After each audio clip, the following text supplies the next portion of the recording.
table, case number 4. Okay, so check this one.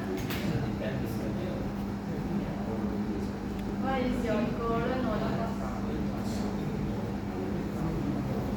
Give you another 5 minutes.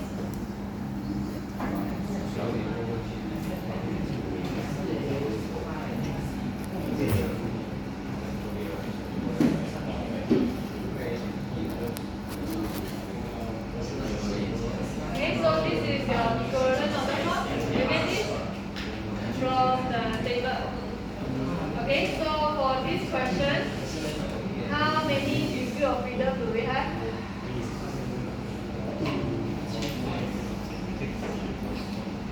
I heard 5, I heard 6. 6 ah? Why 6? A. How many notes do we have? 3 notes. And we have 2 different elements. Beam and also spring. Do they have the same degree of freedom? No, right? For beam is B at 5. For spring is simply just for this question is B because it's vertical direction. So total how many do we have? V1, phi 1, V2, phi 2 and V3. So total we only have 5 degree of freedom. So your global stiffness will be a 5 by 5 matrix.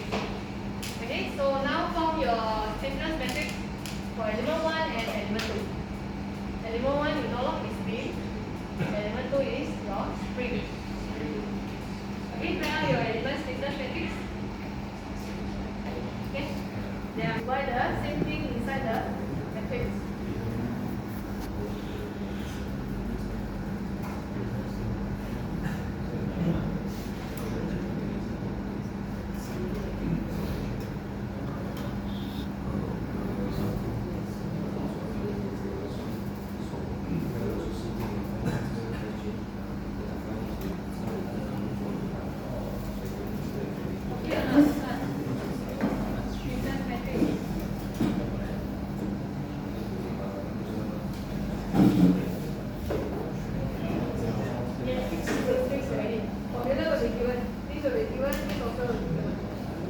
Okay, then combine them together based on the degree of freedom. So the degree of freedom for element 1 is between not 1 and not 2. 1, phi 1, 2, phi 2.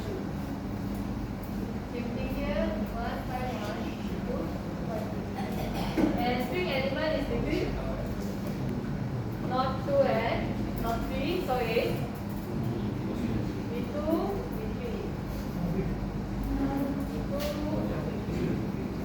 So what you need to combine is V2, V2.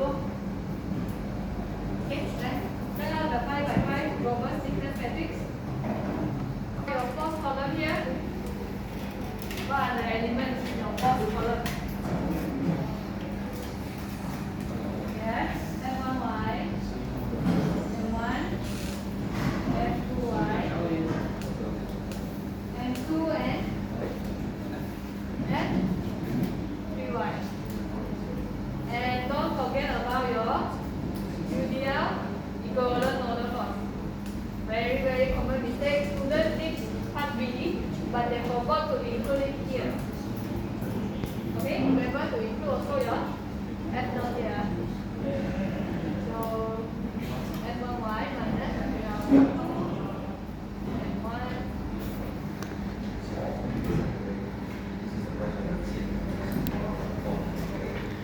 you don't change the sign, you just equate here.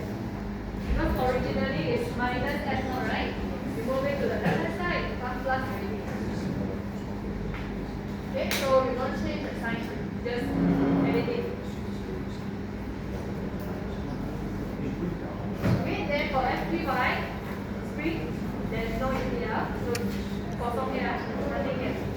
So what to do next, once you have your global stiffness ready, apply your boundary conditions. So what are your boundary conditions?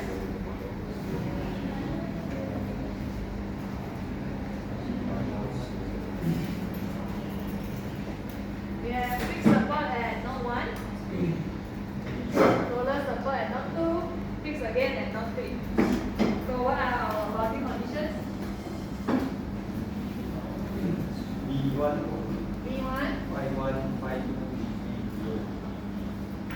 V1, phi 1, phi 2, phi 2, V3. 0. So you can cut 4 rows, 4 columns. Yes. So you left with only one term, right? Then you can solve for your V2.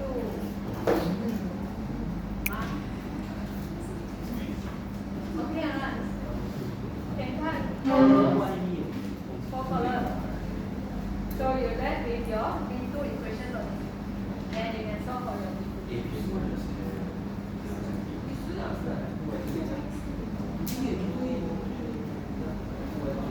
Okay, so what are your F1, M1, F2, M2, F1? F1 is 0, huh? No, because you have a fixed support. Definitely you have reaction. F1, same thing. F2y? 0 because there is no additional applied load here. So 0. M2? 0. So F3y? F3y, you will have reactions and a fixed support. Okay, then you can solve for your V2. Okay?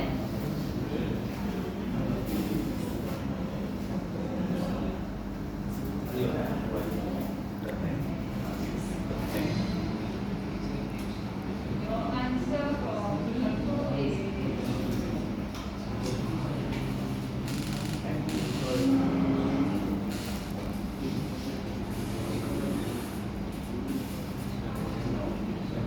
okay, once you found your V2, then last step is to calculate reaction force only. Okay? Any questions? The question mentioned each node also very common mistake. Do not only calculate for 1, 2. Each node means every 1, 2, and 3. All the reaction forces. Each node. If no reaction, you also need to write R and equal to 0. Okay?